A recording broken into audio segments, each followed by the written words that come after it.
Ya, makanya kita bicara proses kan. Soalnya tadi Mas Budi bilang diskresinya boleh, tapi proses Pak Menteri dan saya itu berkomitmen penuh menunaikan amanah Presiden agar Kementerian Haji dan semua personel Kementerian Haji harus terbebas dari praktek korupsi, rente dan sebagainya. Nah, oleh sebab itu jangan ragu aparatur hukum, jangan ragu kejaksaan hal ini untuk menginformasikan bahkan bila perlu menangkap mereka. Alhamdulillah kita sudah bisa turunkan biaya haji. Dan saya minta terus Menteri Haji, dia tidak hadir karena dia berada sekarang di Arab Saudi berurusan sama mereka. Saya minta biaya haji harus terus turun. Ya. Bisa dengan efisiensi. Bisa dengan efisiensi dan pelaksanaan yang bersih.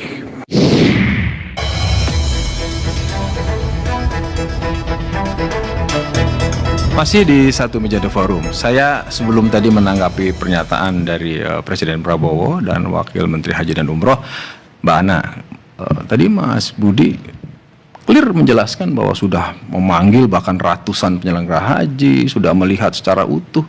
Kenapa Mbak Ana punya tafsir yang lain soal Undang-Undang 8019 soal pembagian kuota haji ini? sekarang saya dengar itu tafsirnya tidak berbeda kita. Karena Mas Budi udah bilang soal diskresi.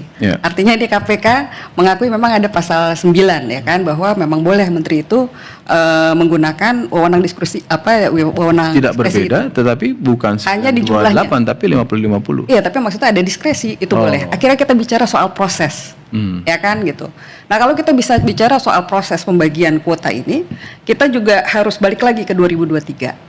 Nah, ini juga saya harus sampaikan, di 2023 itu kita mendapat kuota tambahan besarnya 8.000, dan ini hasil lobi Menteri Agama, yaitu Gus Yakut sendiri kepada Menteri Haji di sana, Haji Rabiah Taufik. Kalau 2023 ada tambahan 8.000. Ya, 8.000 itu hasil lobi antar kementerian. Waktu itu bagaimana dibaginya? Dibaginya itu kurang dari 8% untuk haji khusus. Gitu. Pada saat itu kami pendekatan pada travel gitu, bahwa saat itu kan baru new era setelah Covid ya. Jadi kita tidak haji 2020, 2021 dan 2022 kita cuma 100.000. Nah, sementara kita banyak sekali jamaah-jamaah haji yang lansia. Ya kan, yang dia sudah sudah menabung bertahun-tahun, dia harus pergi gitu kan, dia udah kan itu banyak sekali. Kalau haji reguler itu kan mereka bukan dengan mudah mengeluarkan uang. Jadi mereka sudah menunggu. Nah, mereka antrian itu harus mundur ketika Covid 2020, 2021 dan 2022. Karena 2022 walaupun separuh, tapi dibatasi usia menjadi 60. Sebenarnya agak berbeda ya konteksnya ya, apa yang tapi ini Maya, makanya kita bicara proses kan. Soalnya tadi Mas Budi bilang diskresinya boleh, tapi proses kenapa sampai 50-50 itu? Karena bicara top down kan. Nah, terus gitu, kita bicara kepada travel gitu, bahwa memang akan berkurang sedikit, tidak sampai 8, 7, berapa persen gitu. Kenapa? Karena kami ingin mendahulukan para lansia ini. Nah, kalau Mas Yogi ingat, pertama kali dalam sejarah haji itu di Gus Yakut ada haji ramah lansia. Ya, itu bentuk apresiasi kami gitu ya, bentuk komitmen kami untuk mendahulukan para lansia ini yang memang sudah mengantri lama. Gitu. Nah, pada 2023, tapi di 2024 ya, di 2023 tidak ramah reguler karena antriannya ada 8.400. 2023 ini Pak Maman menyaksikan juga ada beberapa catatan DPR terhadap ini kan evaluasi ya Pak Yai ya gitu, di 2023 itu indeks kepuasan haji kita hanya 85 saja, 85,2 atau 0,4 saya lupa. Tadi malam soalnya saya udah bilang tapi saya cuma lupa. Di situ gitu ada beberapa catatan. Yang utama adalah Mina, dan itu berulang di 2024. Kalau masih ingat, asal usul pansus itu adalah padat ke Mina.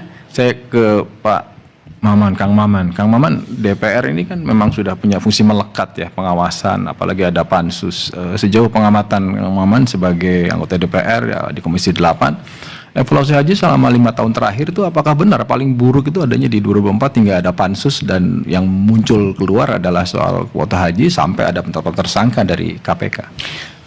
Jadi awalnya ketika itu Wakil DPR Pak Mohaimin Iskandar itu meminta bahwa pengawasan DPR untuk haji dipisah dari Kementerian Agama.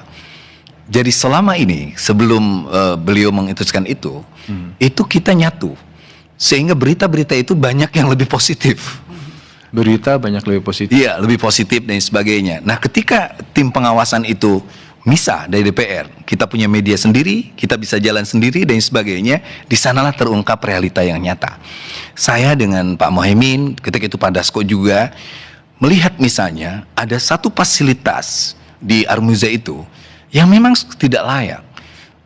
Ada kamar mandi yang berjejer, lalu ada orang yang sampai kelelahan nunggu antri dan sebagainya.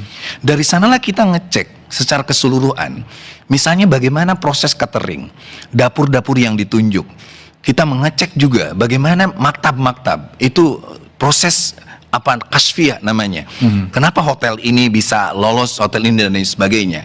Nah, di sanalah kita bisa mengawasi bahwa ada sesuatu yang disembunyikan, ada sesuatu yang tidak terpublish dengan baik.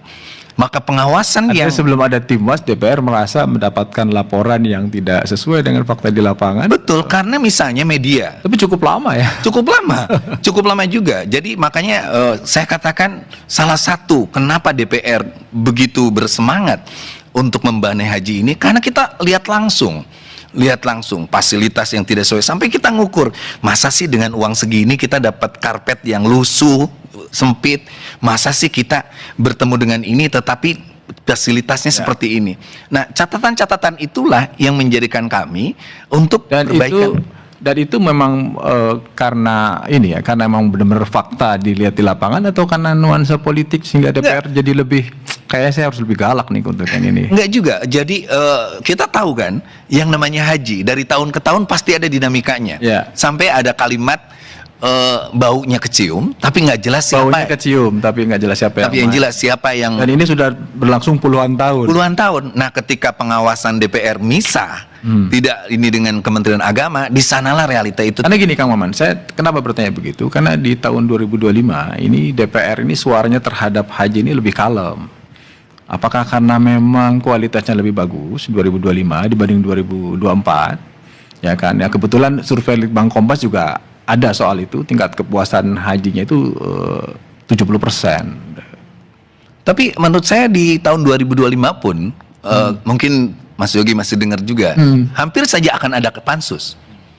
Hampir aja ada pansus. Tetapi karena kita harus menyelesaikan undang-undang haji, saya kebetulan tim sinkronize untuk naskah undang-undang itu, lalu kita memberikan kepercayaan penuh kepada Kementerian Haji untuk memberikan pelayanan yang terbaik, maka kita sedikit lebih mengawal sistem, termasuk trust, mengguiden, intinya mengguiden. Lebih mengawal Kementerian Haji, Mas Ihsan. Jadi ke Mas Ihsan ya, Mas Ihsan, sepertinya tadi DPR lebih friendly dengan Kementerian Haji gitu kan, lebih mengawal, apa karena baru pertama, padahal kan kalau dilihat dari sisi beban, ini beban berat loh, ini pertama kali. Terus kemudian Pak Wamen Daniel juga mengatakan akan membereskan kartel-kartel, ya kan, dan kemudian istilahnya potong satu generasi lah, nggak ada satupun yang dibawa dari Kementerian Agama di Kementerian Haji. Ya, pertama mungkin kita perlu menjawab, tentu tadi saya sampaikan oleh Kang Maman, memang dalam proses transisi kita dikawal betul oleh Komisi DPR RI dengan berangkat dari begitu banyak catatan penyelenggaraan haji. Tidak hanya kita berbicara tentang penyelenggaraan di tahun 2025, banyak catatan-catatan di tahun-tahun sebelumnya yang menjadi pijakan kita tadi untuk perbaikan tata kelola, dan kita melihat bagaimana proses penyelenggaraan di tahun-tahun sebelumnya. Kita melihat begitu kita menyelami bagaimana penyelenggaraan haji itu syarat akan berbagai catatan, mulai dari dinamika di dalam konteks pengadaan, dinamika di Armusna yang terus muncul. Kan dua kata kunci dari pesan Presiden itu kan, bersih dan meningkatkan pelayanan. Bersih-bersihnya itu Ya, kita kerap menyebut dari Pak Wakil Menteri dan juga tadi kita simak bersama berkaitan dengan kartel haji. Karena inilah fakta yang kita hadapi bersama, melihat betul dinamika yang terjadi di dalam penyelenggaraan haji, tata kelola, baik itu pengadaan. Bahkan kita menyebut ada beberapa titik rawan dalam penyelenggaraan ibadah haji ini yang perlu Tawannya rawan korupsi maksudnya. tentu rawan korupsi, dan kita melihat titik rawan ini yang perlu kita kelola dengan sistem pengamanan yang sangat ketat. Kita bisa bicara mungkin melihat dalam proses tadi pertama mungkin berkaitan dengan pengadaan barang dan jasa. Kita mengolah skala volume anggaran yang begitu besar. Tadi Kang Maman juga menyinggung angka sekitar 17 sampai 20 triliun per tahun. Besar itu. Sangat besar, dan kita melihat dalam setiap proses pengadaan yang mulai dari penerbangan, akomodasi, konsumsi. Karena kesadaran itulah Kementerian Haji dan Umroh mengajak serta KPK salah satunya. Nah, sekarang ke Mas Budi, KPK melihat ini serius, ketulusan dari sebuah lembaga baru yang akan menyelenggarakan haji untuk bersih-bersih, atau ada hal lain? Karena jangan sampai begini maksud saya, karena sudah diajak berkawan dari awal, ketika nanti ada temuan KPK menganggap ini kan kawan saya gitu. Ya, Mas Yogi. Jadi memang dari awal kawan-kawan dari Kementerian Haji sudah beraudiensi kepada KPK, dan kami sampaikan memang beberapa ruang-ruang yang masih ada celah rawan korupsi. Karena terkait dengan haji ini, kalau kita ingat, KPK sudah dari beberapa tahun lalu ya sudah melakukan malah mungkin lebih dari 1 atau 2 kajian begitu, yang kemudian kami sudah sampaikan juga kepada stakeholder terkait termasuk Kementerian Agama, juga kami sampaikan juga ke kawan-kawan di DPR, dan kami juga menyampaikan tambahan masukan untuk Pansus, dan sebaliknya materi hasil dari Pansus juga menjadi pengayaan bagi kami di ini penyidikan. Materi dari Pansus jadi pengayaan. Makanya kawan-kawan Kang Maman dan termasuk di kasusnya Yakut juga sama ya, artinya hasil Pansus. Ada materi dan hasil dari Pansus yang diberikan kepada kami di penyidikan, dan itu juga menjadi pengayaan untuk kemudian kita masuk mendalami terkait dengan dari proses diskresi sampai dengan pelaksanaan haji di level biro travel kepada para calon haji ini. Nah, kemudian kembali terkait dengan komitmen pencegahan korupsi ke depannya. Jadi memang pada kesempatan itu kami sudah sampaikan, Mas Yogi, terkait dengan poin-poin yang jangan hanya soal administratif tadi disinggung Mbak Hana dan Kang Maman, tapi ini harus betul-betul secara serius diperbaiki supaya hal-hal yang demikian tidak kembali terjadi.